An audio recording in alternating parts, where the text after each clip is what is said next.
உச்சத்தை தொட்ட தங்க விலை மீட்க முடியாத அடகு நகையை விற்பதற்கு இதுவே சரியான நேரம். இனியும் யோசிக்காதீங்க. உங்க தங்க நகைய அதிக விலைக்கு விற்க சிறந்த வழி பிரைம் கோல்ட் ஹப் 9840551787. அக்குபஞ்சர்னால நம்மளால வெயிட் லாஸ் பண்ண முடியும்? கண்டிப்பா பண்ண முடியும். நிஜமா? கண்டிப்பா பண்ணியிருக்கோம். மெடிசனே இல்லாமல் ஃபுட்டு வந்து ரெஸ்ட்ரிக்ஷன் வந்து ரொம்பலாம் இல்லை. நீங்கள் நார்மலாக சாப்பிட்ற ஃபுட்டே சாப்பிட்லாம். ஒன்லி நீடில்ஸ் வச்சே சரிப்படுத்த முடியும். சாலட் எடுப்பாங்க, வெஜிடபிள் சாலட். அது வந்து நம்ம பச்சையாக ரா வெஜிடபிள்ஸ் எடுக்கவே கூடாது. சீரியஸ். நீங்கள் குறையணும்னு நினச்சிங்கன்னா அதை பாயில் பண்ணி எடுத்துக்கோங்க. ஆனால் பச்சையாக எடுக்கும்போது அது என்னென்னா டேம்ப்னஸ் கிரியேட் பண்ணி ஸ்ப்ளீனை போய் டேமேஜ் பண்ணும். ஸ்ப்ளீன் தான் நம்ம வெயிட் போடுறதுக்கான காரணமே. தலைவலி இருக்கு அப்படின்னா இந்த ப்ரெஷர் பாயிண்ட்ஸ் யூஸ் பண்ணி நம்மளோட தலைவலியை உடனே ரிலீஃப் கொடுக்க முடியும்? கண்டிப்பா முடியும். தலைவலி வரத்துக்கும் நான் சொல்றேன் 1008 காரணம் இருக்கு. எங்க தலைவலிக்குதோ அதை பேஸ் பண்ணி தான் ட்ரீட்மெண்ட்டே இருக்கும். பொதுவாகவே அக்குபஞ்சர் அப்படின்னா கொஞ்சம் வயசானவங்க ஏதாவது ஒரு பிரச்சனை வந்தால் தான் போகணும் அப்படின்ற மாதிரி இருக்கு. பட் இது எந்த ஏஜ் குரூப்லேருந்து மேம் வரணும் அப்படின்றத நீங்கள் சொல்லுவீங்க? கண்டிப்பாக 2 வயசு குழந்தையிலேருந்தே வராங்க. ப்ரெஷரில் வந்து அவ்வளோ 100% எனக்கு தெரிஞ்சு நான் சொல்கிறேன். என்னோட எக்ஸ்பீரியன்ஸில் நான் வந்து ஃபுல்லாக எனக்கு கிடைக்கல ரிசல்ட்டு. ஒன்லி நீடில்ஸில் ஆனால் கண்டிப்பாக கிடைக்கும். ஏன்னா காஸ்மிக் எனர்ஜி உள்ளே போகுது. இது வந்து நம்மளோட எனர்ஜியை தான் நமக்கு மாறி மாறி போகுது. அதனால் அக்கு பங்க்சர் தான் பெஸ்ட்டு. ஒர்க் அவுட் பண்ணும் அப்படின்னு சொல்லும் போது தான் ஞாபகம் வருது. அக்குபஞ்சர்னால நம்மளால வெயிட் லாஸ் பண்ண முடியும்? கண்டிப்பாக பண்ண முடியும். நிஜமா? கண்டிப்பாக பண்ணியிருக்கோம். ஓகே.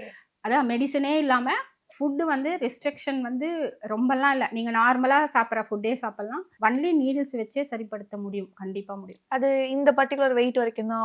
ஈவன் ஓவர் வெயிட், ரொம்ப ஒபீஸா இருக்கு? ஓவர் வெயிட்னு சொல்ல முடியாது. இப்போ வந்து அதாவது இப்போ வெயிட்னு சொன்னால் யாரெல்லாம் ரொம்ப வெயிட் போடுவாங்க அப்படின்னா கண்டிப்பாக வந்து எல்லாருமே பண்ணுறது என்னமா வெயிட் குறைக்கணும்னு என்ன பண்ணுறாங்க தெரியுமா? ஃபஸ்ட்டு ஃபாஸ்டிங் தான் இருக்கிறாங்க. சாப்பிடாம இருக்கேன், நான் ஒரு நாள் கூட குறைஞ்சிருவேன். அதுதான் தப்பான ஒரு வழிமுறை. கண்டிப்பாக வெயிட் குறைக்கணும்னா நம்ம வெயிட் எதனால் போட்டோன்னு ஃபஸ்ட்டு கண்டுபிடிக்கணும் சீரியஸாக. அப்போ வந்து ஃபுட்டு நிறைய சாப்பிடுவாங்க. யாரை பார்த்தாலும் ஒரு கிரேவிங் இருக்கும் பார்த்தீங்களா? எதை பார்த்தாலும் கிரேவிங். அவங்க வந்து ஒபிஸாக இருந்தாங்கன்னா கண்டிப்பாக அவங்க வந்து ஃபாஸ்டிங் இருக்கலாம். ஆனால் சில பேர் சாப்பிடவே மாட்டாங்க. நான் எதுவுமே சாப்பிடலாம், ஆனால் எனக்கு ஏன் இவ்வளோ வெயிட்? அவங்களுக்கு மேபி ஹார்மோன்ஸாக இருக்கலாம், இம்பேலன்ஸ் இருக்கும். ஸோ அவங்க அதுக்கான ட்ரீட்மெண்ட் எடுத்தால் தான் குறைக்க முடியும். அது மெட்டபாலிசம் பாடியிலே இருக்கும். ஸோ இதெல்லாம் நம்ம தெரிஞ்சுக்கிட்டு பண்ணால் ஈஸியாக பண்ண முடியும். ஆனால் எல்லாருமே நான் பண்ணியிருக்கேன். விதவிதமான ஃபாஸ்டிங் நம்ம கேள்விப்பட்டிருப்பீங்க. அந்த மாதிரி விதவிதமாக ஃபாஸ்டிங் இருக்கக்கூடாது. அதுமாதிரி ஃபாஸ்டிங் இருக்கிறவங்களுக்கு நான் இன்னும் ஒன்று சொல்கிறது என்ன, எல்லாருமே வந்துட்டு சாலட் எடுப்பாங்க, வெஜிடபிள் சாலட். அது வந்து நம்ம பச்சையாக ரா வெஜிடபிள்ஸ் எடுக்கவே கூடாது. சீரியஸ். நீங்கள் குறையணும்னு நினச்சிங்கன்னா அதை பாயில் பண்ணி எடுத்துக்கோங்க. ஆனால் பச்சையாக எடுக்கும்போது அது என்னென்னா டேம்ப்னஸ் கிரியேட் பண்ணி ஸ்ப்ளீனை போய் டேமேஜ் பண்ணும். ஸ்ப்ளீன் தான் நம்ம வெயிட் போடுறதுக்கான காரணமே.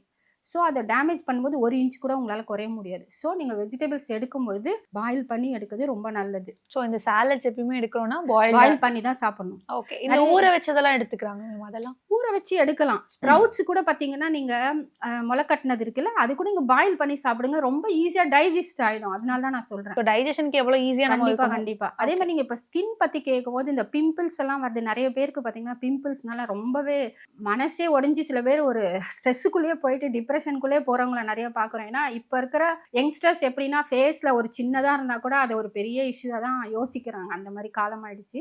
ஸோ அவங்களுக்குமே பார்த்தீங்கன்னா எல்லாருமே வந்து ஒரு பிம்பிள்ஸ் வந்துருச்சுன்னா உடனே க்ரீம் போடுறது, டாக்டர் கிட்ட போய் ஸ்கின் டாக்டர் கிட்ட அது எல்லாமே பண்ணுறாங்க. ஆனால் அது ஏன் வந்தது, எதுக்கு வருதுன்னு அதுவும் நான் சொல்கிறேன். ஸோ அது வந்துட்டு எல்லாருக்குமே வந்து ஹார்மோன் இம்பேலன்ஸாக இருந்தால் இருக்கும். நிறைய பேருக்கு பிசிஓடி இருக்கிறவங்களுக்கு நிறைய பிம்பிள்ஸ் வரும். ஸோ நம்ம அந்த ஹார்மோன்ஸை ட்ரீட் பண்ணால் தான் ஃபேஸ் ட்ரீட் பண்ண முடியும். இல்லைனா இன்டைஜஷன் இருக்கும், அவங்களுக்கு வந்து வயிறில் கண்டிப்பாக ப்ராப்ளம் வரும். இந்த மாதிரி இருக்கிறவங்களுக்கும் பிம்பிள்ஸ் வரும். ஸோ அதனால் அது எதுக்காக வருது? சில பேர் கரெக்டான ஒரு இது போட மாட்டாங்க, சோப்பு அது இதுன்னு போட்டுட்டு நிறையா இருக்கும். அது ஒருத்தருக்கு ஒரு மாதிரி. ஸோ அவங்களும் வந்து இதான் ரீசன் தெரிஞ்சுக்கிட்டு நம்ம பண்ணும்போது கண்டிப்பாக நல்ல ரிசல்ட் கிடைக்கும். எல்லாருக்கும் ஒரே மெடிசன் கிடையவே கிடையாது. அதனால தான் சொல்கிறேன், பேட்டர்ன் ட்ரக் மட்டுமே கொடுத்து எந்த ட்ரீட்மெண்ட்டுமே சக்ஸஸ் ஆனதே கிடையாது. உங்களுக்குன்னு ஒரு மெடிசன் நான் கிரியேட் பண்ணால் மட்டும்தான் நீங்கள் 100% க்யூர் பண்ண முடியும். ஸோ அடுத்தது வந்து இந்த தலைவலி மேம். தலைவலி இருக்கு அப்படின்னா இந்த ப்ரெஷர் பாயிண்ட்ஸ் யூஸ் பண்ணி நம்மளால தலைவலியை உடனே ரிலீஃப் கொடுக்க முடியும்? கண்டிப்பாக முடியும். தலைவலி வரத்துக்கும் நான் சொல்கிறேன் 1008 காரணம் இருக்குது. எங்கே தலைவலிக்குதோ அதை பேஸ் பண்ணி தான் ட்ரீட்மெண்ட்டே இருக்கும். மேக்ஸிமம் பார்த்தீங்கன்னா தலைவலி வந்துட்டு சாப்பிடாம இருந்தீங்கன்னா கூட தலைவலிக்கும் தான், தூங்காமல் இருந்தீங்கனாலும் தலைவலிக்கும் தான், கொஞ்சம் ஸ்ட்ரெஸ்ஸுனாலுமே தலைவலிக்கும். அது ஒருத்தருக்கும் டிஃபர் ஆகும். அவங்களுக்கு என்ன காரணமோ அதை பேஸ் பண்ணி தலைவலி அங்கங்கே வரும். ஸோ ஜென்ரலாகவே பார்த்தீங்கன்னா தலைவலிக்கு வந்துட்டு நம்ம லார்ஜ் இன்டெஸ்டைன் இங்கே பார்த்தீங்கன்னா LI4ன்னு சொல்லுவாங்க. இந்த இடத்துல மட்டும் நீங்கள் ஒரு ப்ரெஷர் கொடுத்தீங்கன்னா ஜென்ரலாகவே நிறைய பேர் பெயின் இருக்க தான் செய்யும். இது அழுத்தும் பொழுது கொஞ்சம் தலைவலி குறையும். ஆனால் தலைவலி ஃபுல்லாகவே போயிடுமானா சொல்ல முடியாது. இப்போ நீங்கள் தலைவலி நான் சொன்னேன் இல்லையா, சாப்பிடாம இருந்தால் வரும். நீங்கள் சாப்பிடவே இல்லை ஆனால் கூட நீங்கள் உட்காந்து இதையே பண்ணிகிட்டே இருந்தீங்கன்னா அப்போத்துக்கு தலைவலி போகிற மாதிரி இருக்கும். ஆனால் மறுபடியும் போயிடாது ஃபுல்லாக. நீங்கள் சாப்பிட்டா மட்டும்தான் போகும். அதோட சேர்த்தும் இது பண்ணணும். ஸோ ரூட் காஸோட நம்ம இது செய்யும் போது கண்டிப்பாக நல்ல எஃபெக்ட்ஸ் இருக்கும். அது நானே எனக்கு அழுத்திக்கிறதுனால ரொம்பலாம் ரிலீஃப் கிடைக்காது. உங்கள் ஃப்ரெண்டு இருப்பாங்கன்னு வச்சுக்கோங்களேன், என்னை அழுத்துங்கன்னு சொன்னோடனே அவங்க உங்களுக்கு ப்ரெஷர் கொடுக்கும் பொழுது கண்டிப்பாக நல்லாவே ரிலீஃப் கிடைக்கும். ஏன்னா எனக்கு வந்து ஆல்ரெடி வந்து பேட் வைப்ரேஷன் இருக்கிறதுனால தான் இது வருது. எனக்கே நான் அழுத்தும் போது அதே வைப்ரேஷன் தான் நான் இருப்பேன். ஸோ நீங்கள் நெக்ஸ்ட் உங்கள் ஃப்ரெண்ட் வரும்போது அவங்களோட வைப்ரேஷன் பாசிட்டிவ் வைப்ரேஷன் வந்து உங்களை டச் பண்ணும்போது கண்டிப்பாக நல்லாவே உங்களுக்கு ட்ரீட்மெண்ட் இருக்கும். இந்த ப்ரெஷரை விட நான் சொல்லுவேன் நீடில்ஸ் தான். நீடில்ஸ் ஆல்ரெடி நீங்கள் போனால் தான் வரும்னு வச்சுக்கோங்க. அக்குபஞ்சரிஸ்ட் கிட்ட நீங்கள் வந்து உங்களுக்குள்ளேயே பண்ணிக்கிறது வந்து உங்கள் ஃப்ரெண்டோ யாரையோ வச்சு அழுத்த சொல்லுங்கள். கண்டிப்பாக கொஞ்சம் இது வரும். அதேமாதிரி இப்போ நிறைய பேருக்கு பார்த்தீங்கன்னா வாமிட்டிங், இப்போ கார்லலாம் போனால் சில பேருக்கு பஸ்ஸில் போனால் வாமிட் வரும், ஃப்ளைட்டில் போனால் இருக்கும். அந்த மாதிரி இருக்கிறவங்களுக்குமே வந்து இந்த இடத்துல வந்து ஒரு ப்ரெஷர் கொடுத்தீங்கன்னா கொஞ்சம் கண்ட்ரோல் ஆகும். எப்படி வேணா ஆமாம் எப்படி வேணால் கொடுக்கலாம். நாசியா கூட வந்து சரியாகும். ஓகே. அதே மாதிரி மைண்டு வந்து ஒரு மாதிரி இருக்குது, இல்லை செஸ்ட்டில் எனக்கு ஒரு மாதிரி அடைக்கிற மாதிரி இருக்குது அப்படின்னா அவங்களும் கூட இது பண்ணிக்கலாம். இது அழுத்தும் போது இருக்கும்.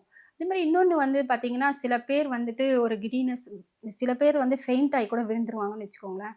அப்போ வந்து இந்த இடத்துல ஒரு பாயிண்ட் இருக்குது. ஓகே. இங்கே வந்து நல்லா ப்ரெஷர் கொடுங்க. கண்டிப்பாக அந்த கான்சியஸ் வரும் உங்களுக்கு. இதுவும் வந்து நல்லா எமர்ஜென்சி பாயிண்ட் தான். இப்போ நிறைய பேர் விழுந்துட்டாங்கன்னா கூட நீங்கள் நல்லா ப்ரெஷர் கொடுத்தீங்கன்னா கண்டிப்பாக கண்விச்சிருவாங்க. ஸோ இதுவுமே நம்ம யூஸ் பண்ணலாம். அதே மாதிரி தூக்கம் வரல அப்படின்றவங்களுக்கு வந்து இந்த இடத்துல இந்த 2 புருவம் இருக்கு இல்லையா, அதில் வந்துட்டு கொஞ்சம் நேரம் இப்படி பண்ணிட்டே இருந்தீங்கன்னா clockwise anticlockwise பண்ணிட்டே இருந்தால் கூட தூக்கம் வரும். ஆனால் அதான் நம்மளே பண்ணிக்க கூடாது. கண்டிப்பாக வேற ஒருத்தர் பண்ணும்போது உங்களுக்கு ஒரு நல்ல ஒரு சுகமாக இருக்கும் லைட்டாக பண்ணும்போது. ஆனால் நாங்கள் அந்த இடத்துல நீடில் போட்டுருவோம். அப்போ இன்னும் பெஸ்ட்டாக இருக்கும். இன்னைக்கு வந்து நிறைய லைஃப் ஸ்டைல் டிசீசஸ் ஒரு பக்கம் இருந்தாலும் இதெல்லாம் வரக்கூடாது, எனக்கு ஒரு ஹெல்த்தி லைஃப் ஸ்டைல் வேணும்ன்றதான் எல்லாருமே யோசிக்கக்கூடிய ஒரு விஷயம். பட் இன்னைக்கு இருக்கக்கூடிய லைஃப் ஸ்டைல்ல நம்மளுக்கு தெரிய வேண்டிய 5 ப்ரெஷர் பாயிண்ட்ஸ், இந்த 5 ப்ரெஷர் பாயிண்ட்ஸ் எல்லாருக்குமே தெரியணும் அப்படின்னா நீங்க எதை மேம் சொல்லுவீங்க? அதான் இப்போ நான் சொன்னேன் பார்த்தீங்களா, தலைவலிக்கு இது ரொம்ப முக்கியமான பாயிண்ட். எமர்ஜென்சி அப்போ நீங்கள் ஏதாவது ஒரு கூர்மை இல்லாமல் ஒரு பென்சிலோட பின்னாடி நல்லா கொஞ்சம் நல்லா நைஸாக இருக்கும், அந்த இடத்துல வச்சு நல்லா ப்ரெஷர் கொடுத்தாலே கண்டிப்பாக வந்து விழிச்சிடுவாங்க. இப்போ நிறைய பேர் பார்த்துருக்கேன் நான். அப்புறம் இது வந்து தூங்குறதுக்கு. அதே மாதிரி இங்கே ஒரு பாயிண்ட் இருக்குது, இதுவுமே வந்து மைண்டு காம் பண்ணும் ரொம்ப. ஓகே. இங்கே நான் சொன்னேன் இல்லைங்களா, அதே மாதிரி உங்களுக்கு தூக்கம் வருது இல்லை ஸ்ட்ரெஸ் இருக்குது அப்படின்னா இந்த இடத்துல இருக்குது பார்த்தீங்களா, இங்கே வந்து நீங்கள் நல்லா ப்ரெஷர் கொடுத்தீங்கன்னா கூட மைண்டு காம் ஆகும், ஸ்ட்ரெஸ்ஸு குறையும் கண்டிப்பாக. அதே மாதிரி லங்ஸில் வந்து ப்ராப்ளம்னாலும் சரி, இந்த ஒரு இங்கே இருக்குது பார்த்தீங்க, இங்கே அழுத்தினாலே வந்துட்டு இங்கே. அதனால் வாமிட்டிங் சென்சேஷன் நிறைய பேருக்கு பஸ்ஸில் கூட பார்த்தா இருக்கும். இங்கே பார்த்தீங்கன்னா இந்த 3 ஃபிங்கர் தான் சரிங்களா, 3 ஃபிங்கர் விட்டுட்டு இந்த இடத்துல சென்டரில் வச்சு நல்லா ப்ரெஷர் கொடுத்தாலே போதும். நல்லாவே நாசியா தான் வரா மாதிரி இருக்கும்னு சொல்லுவாங்க தெரியுமா, சென்சேஷன். அந்த வாமிட்டிங் சென்சேஷன் கண்டிப்பாக நிறைய பேர் இதுக்கு டேப்லெட்ஸ்லாம் எடுத்துப்பாங்க. ஆமாம். ஓகே. இப்படி பண்ணால் போதும். நல்லா அழுத்தினே இருக்கணும். பக்கத்தில் இருக்கவங்க அழுத்திட்டே வந்தீங்கன்னா போகிற வரைக்குமே கூட நல்லா யூஸ் ஆகும் கண்டிப்பாக. சரிங்களா. அதுக்கப்புறம் வந்துட்டு தூங்குறதுக்கு வந்துட்டு இங்கே நான் சொன்னேன் பாருங்க, நீங்கள் நைட் படுத்துட்டு கூட யாராவது பக்கத்தில் இருந்து நம்மளே பண்ணால் நிஜமா அந்த அளவுக்கு இருக்காது, 50% தான் ஒர்க் ஆகும். ஸோ நம்மளே வந்து அப்படியே பண்ணிகிட்டே இருக்கலாம், அதுவும் ஒர்க் ஆகும். அதே மாதிரி இப்போது தலை சுற்றுற மாதிரி இருக்குன்னா நீங்கள் இங்கே இந்த ஒரு இங்கே இருக்கு இல்லையா, இது 2ம் இணையிற பாயிண்ட், இங்கே ஒரு இது இருக்கு இல்லைங்களா, இந்த இடத்துல வந்து இந்த இடத்துலையுமே நீங்கள் 7 times clockwise anticlockwise 7 times பண்ணாலும் தலை சுற்று, அது பிபி எல்லாம் கொஞ்சம் ரைஸ் ஆனால் கூட இது கொஞ்சம் குறையும் கண்டிப்பா. ஸோ இந்த அக்குபஞ்சர் அப்படின்னு சொன்னாலே வந்து என்னோட கடைசி கேள்வி என்ன அப்படின்னா, பொதுவாகவே அக்குபஞ்சர் அப்படின்னா கொஞ்சம் வயசானவங்க ஏதாவது ஒரு பிரச்சனை வந்தால் தான் போகணும் அப்படின்ற மாதிரி இருக்கு. பட் இது எந்த ஏஜ் குரூப்லேருந்து மேம் வரணும் அப்படின்றத நீங்கள் சொல்லுவீங்க? கண்டிப்பாக 2 வயசு குழந்தையிலேருந்தே வராங்க. ஏன்னா ஆட்டிசம்லாம் கேள்விப்பட்டிருப்பீங்க, அவங்களுக்கெல்லாம் கூட அக்குபஞ்சர் ஒர்க் ஆகுது. ஓகே. ஸோ அதுலேருந்து 86 வரைக்குமே நான் பண்ணியிருக்கேன். 86 ஏஜ் கூட வராங்க, அவங்களுக்குமே பண்ணுறோம். 86ன்னும் போது நியூராலஜிக்கல் ப்ராப்ளம் அதாவது மைண்டு வந்து அல்சைமர் சொல்லுவாங்க, டிமென்ஷியா சொல்லுவாங்க. ஸோ அதெல்லாம் மறதி எல்லாருக்குமே இப்போ கான்சன்ட்ரேஷனும் கம்மியாக தான் ஆயிடுச்சு இல்லையா, ஆக்சுவலி அதுக்குமே பண்ணலாம். குழந்தைங்களுக்கு வந்து படிக்கிற குழந்தைங்களுக்கு கான்சன்ட்ரேஷனே இருக்காது, இல்லை படித்தாலும் சில குழந்தைங்க மறந்துடும். அந்த மாதிரி குழந்தைங்க ஹைப்பர் ஆக்டிவிட்டி இருக்கும் பார்த்தீங்களா, அவங்களுக்கு எல்லாருக்குமே பண்ணிட்டு இருக்கோம். அதே மாதிரி டிலே ஸ்பீச் கூட இருக்கு பாருங்க, ஆமா. பேசுறதுக்கு ரொம்ப அவங்களுக்கு எல்லாமே கூட பண்ணிட்டு தான் அதுக்குமே இருக்கோம். ப்ரெஷர் பாயிண்ட் எல்லாருக்குமே பண்ணி ப்ரெஷர் பாயிண்டே இல்ல, அக்குபங்க்சர் தான், acupuncture. நீடில்ஸ் தான். Okay. ப்ரெஷர்ல வந்து அவ்வளோ 100% எனக்கு தெரிஞ்சு நான் சொல்றேன், என்னோட எக்ஸ்பீரியன்ஸ்ல நான் வந்து ஃபுல்லா எனக்கு இது கிடைக்கல ரிசல்ட். ஒன்லி நீடில்ஸ்ல ஆனா கண்டிப்பா கிடைக்கும். ஏன்னா காஸ்மிக் எனர்ஜி உள்ள போறது, இது வந்து நம்மளோட எனர்ஜியை தான் நமக்கு மாறி மாறி போறது. அதனால அக்குபங்க்சர் தான் பெஸ்ட். ஸோ இதோட அவேர்னஸ் வந்து இன்னைக்கு நிறைய பேருக்கு இருக்குன்னு நீங்க நினைக்கிறீங்களா மேம்? இல்ல ஒரு 50% இருக்குன்னு சொல்லலாம். நிறைய பேர் நினைக்கிறது என்னன்னா, அது வந்து ரொம்ப காஸ்ட்லியான ஒரு ட்ரீட்மெண்ட்டுன்னு நினைக்கிறாங்க. அது வந்து நம்மளால அஃபோர்ட் பண்ண முடியாது அப்படின்னு சொல்லிட்டு நிறைய பேர் பண்ணிக்காம இருக்காங்க. சில பேர் வந்துட்டு அது சும்மா ஒரு பிளாசிபோ மாதிரி தான், அது ஒன்றும் பெருசா ஒர்க் ஆகலை அப்படின்னு சொல்றவங்களும் இருக்காங்க. பட் அது அவங்கவுங்கள பொறுத்து. பட் நான் வந்து நிறைய டாக்டர்ஸ்க்கே கூட பண்ணியிருக்கோங்க. நிறைய Okay. டாக்டர்ஸ்க்கே கூட பண்ணிக்கிறாங்க ஆக்சுவலி. அவங்க வந்துட்டு ரெஃபர் பண்ணலைன்னா கூட பரவாயில்ல, அவங்களுக்கு அதான் ஐபிஎஸ்ன்னு கேள்விப்பட்டிருப்பீங்களா, ஆமா. Irritable bowel syndrome. அது வந்துட்டு அலோபதியில் வந்து அதுக்கு ட்ரீட்மெண்ட்டே இல்லாமல் நிறைய பேர் அவஸ்தைப்படுறாங்க. அந்த மாதிரி ஒரு டாக்டருக்கு பண்ணியிருக்கோம். அந்த மாதிரி பெயின் ரிலேட்டடாக எனி கைண்ட் ஆஃப் எல்லாருமே சொல்கிறது வந்து வெறும் பெயினுக்கு மட்டும்தான் அக்குபஞ்சர் யூஸ் ஆகும் அப்படின்னு தான் நிறைய பேருக்கு தெரியும். ஆனால் இன்டர்னல் ஆர்கன்ஸ் எல்லாத்துக்குமே ஃபேட்டி லிவர், சிரோசிஸ் கூட பண்ணலாம். ஆஸ்துமாவில் வீசிங் ப்ராப்ளத்துக்கெலாம் எவ்வளோ பேருக்கு சைனஸ் வரும், மூக்கில் ஸ்மெல்லே இல்லாமல் எவ்வளோ பேர் இருப்பாங்க, அனோஸ்மியான்னு சொல்லுவாங்க. அதுக்கு வந்து ஸ்மெல்லே இல்லாமல் பல வருஷங்கள் இருக்கிறவங்களே நம்ம பார்க்குறோம். அதே மாதிரி காது கேட்காம, பாதியில் காது கேட்காம காதில் சவுண்ட் வரும், டினிட்டஸ்ன்னு சொல்லிட்டு, அது பண்ணலாம். அதே மாதிரி த்ரோட்டில் என்ன ப்ராப்ளம், டான்சில்ஸ் என்னெல்லாம் பண்ணிக்கலாம். ஹார்ட்டு கூட பார்த்தீங்கன்னா பால்பிட்டேஷனு, பிளாக்கேஜ் வந்து ஃபஸ்ட்லேயே நம்ம தெரிஞ்சிச்சுன்னா, அது இன்கேஸ் அவங்க வந்து நிறைய பேர் வந்துட்டு சர்ஜரி பண்ணவங்களுக்கு கூட மறுபடியும் பிளாக் வராமல் பார்த்துக்கலாம். அது மாதிரி கேஸ்ட்ரைட்டிஸ் கூட பண்ணலாம், அல்சர் பண்ணலாம்.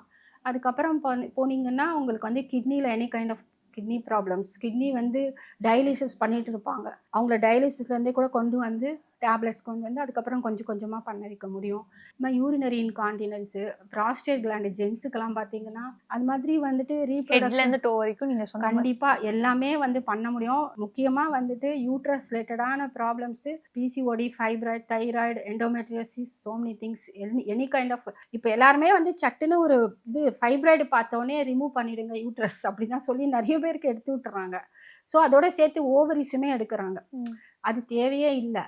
ஏன்னா நிறைய பேருக்கு வந்துட்டு அக்குபஞ்சர் பண்ணி அதுலேருந்து வெளியே வந்திருக்காங்க. ஃபைப்ராய்ட்ஸ்க்கு நிறைய பேருக்கு பண்ணியிருக்கோம், பிசிஓடி, தைராய்டுக்கு எவ்வளோ பேருக்கு பண்ணியிருக்கோம். ஸோ நீங்க சொன்ன மாதிரி ஹெட் டு டோ வரைக்கும் இருக்கக்கூடிய எல்லா ஐவிஎஃப் பிரச்சனைக்கும் பண்ணுறாங்க இல்லைங்களா, ஆமா. ஐவிஎஃப் பேஷண்ட்டுக்கு 100% அக்குபஞ்சர் தான் வந்துட்டு சக்ஸஸ் ரேட்டே கொண்டு போயிட்டு இருக்குன்னு சொல்லலாம்.